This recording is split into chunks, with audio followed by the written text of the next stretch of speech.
meio. Eu vou contar uma história para vocês.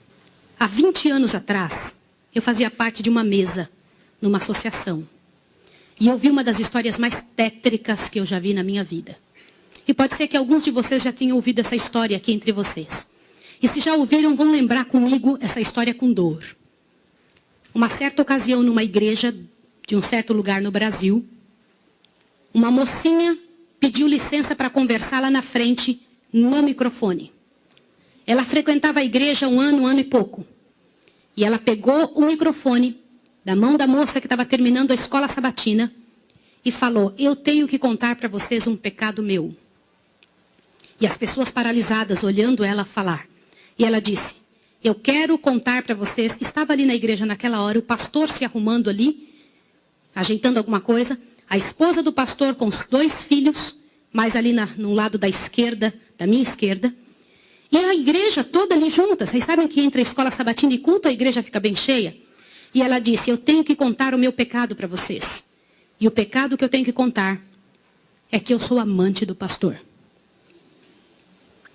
Na hora que ela disse isso, a esposa do pastor desmaiou ali na hora. E os filhos correram para acudir. E o pastor veio para ela e falou assim: o que você está falando? Você enlouqueceu? Que isso, menina? Ela falou: eu tinha que contar, eu preciso resolver meu problema.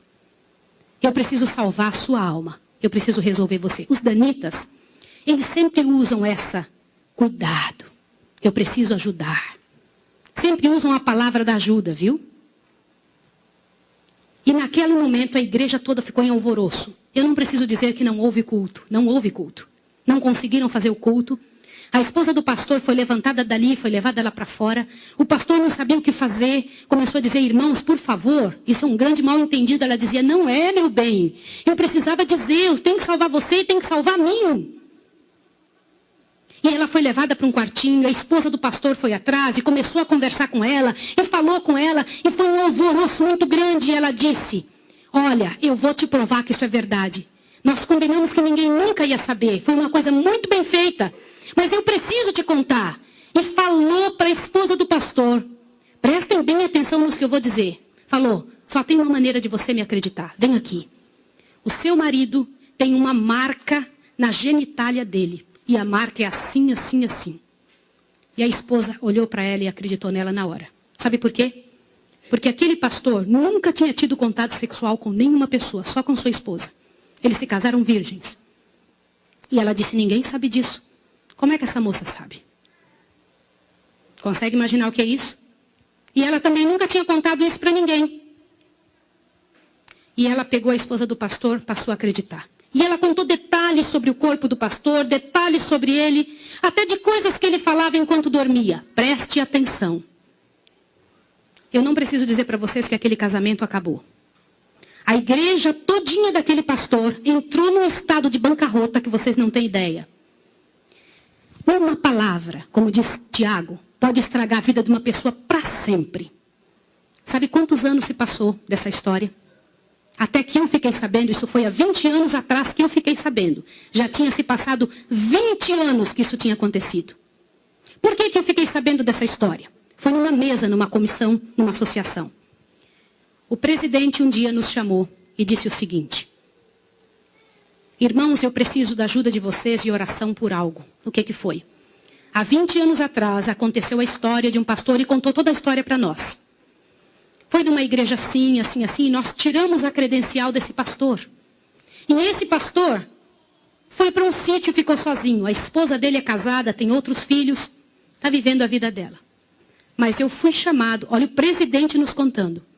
Eu fui chamado há alguns dias na casa de uma senhora com os cabelos todos brancos morrendo de câncer.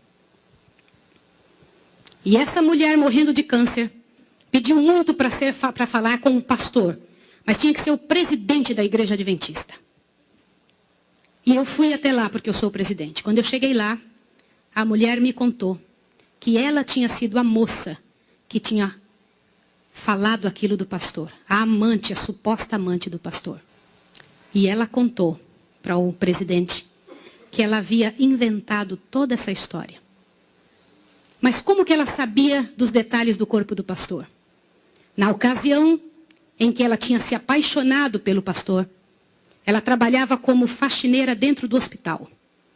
E o pastor foi internado, prestem atenção, internado para uma cirurgia de apêndice e passou muito mal. E ela era amiga de uma enfermeira. E entrou dentro do quarto junto com a enfermeira, destampou o corpo do pastor e olhou o corpo do pastor todo, durante o tempo em que o pastor estava dentro do hospital em coma. E quando o pastor falava algumas coisas, ela ouviu o que o pastor falou e ela olhou os detalhes do corpo do pastor e guardou. Satanás plantou na cabeça dela 1 ano e ela formulou e acabou com a vida do pastor. E o presidente pegou uma credencial, foi lá no sítiozinho onde o pastor o coitado daquele pastor, o caluniado estava, e chegou para ele e falou, junto com uma comitiva dos irmãos, pastor, eu vim aqui te entregar a sua credencial de novo, nós descobrimos que era mentira. Sabe qual foi a resposta do pastor, irmão? O pastor disse assim, vocês me devolvem minha família e meus filhos também? Vocês me devolvem minha reputação? Se vocês não devolverem junto, eu prefiro ficar aqui. E esse pastor, uns dias atrás, eu soube que ele morreu lá naquele lugar. Quem foi a assassina daquele pastor? Não foi só aquela mulher, foram todos que falaram junto. Porque, gente, quando acontece um inferno desse, uma multidão de gente sofre, uma multidão de gente machuca. Fica machucado. Meus irmãos, vocês me perdoem ter que falar sobre isso, mas é verdade. Existem muitos lugares que eu tenho muito medo de pregar, mas eu vou igual se me chamam. Porque eu vou falar uma coisa para vocês. Ontem à noite eu comentei que a vida de quem prega essas verdades é altamente prejudicada. Uma coisa desse tamanho é passada de boca em boca, de forma que apareça o inferno no final. Será que existem danitas no nosso meio? O céu é um lugar tão fabuloso. Não vale a pena, meus irmãos. Não vale a pena. Deus tem mais para a nossa vida. Tem mais coisas para ocupar a nossa mente. Para fazer parte do nosso vocabulário. Para nós pensarmos a respeito das pessoas. Vamos fazer um exercício? Pense bem da pessoa que mais mal você sabe dela. Imagine isso agora. Sabe o que vai acontecer com você? Teu coração vai se encher de paz. Porque é isso que acontece, gente. Se você não for capaz de abrir a sua boca para trazer paz para a vida de alguém, não abra a sua boca para trazer o inferno para a vida de quem quer que seja. Jesus ama as pessoas pecadoras e miseráveis. Todas aquelas que pecaram horrivelmente, Jesus ama. E Ele tem mais para oferecer para nós. Eu vou pedir uma coisa em nome de Jesus essa manhã. Uma coisa que é muito difícil de fazer. Mas se há alguém em nome de Jesus que falou algo de outra pessoa, ainda que seja verdade, e que não pediu perdão, que peça perdão a Deus agora e corra e peça perdão para a pessoa. Sabe por quê? Abre seu ouvido que agora a parte principal desse sermão está aqui. Em nome de Jesus, abre seu ouvido. Eu preciso que você ouça, não deixa nada te atrapalhar. Você sabe por que existem igrejas frias que não mudam?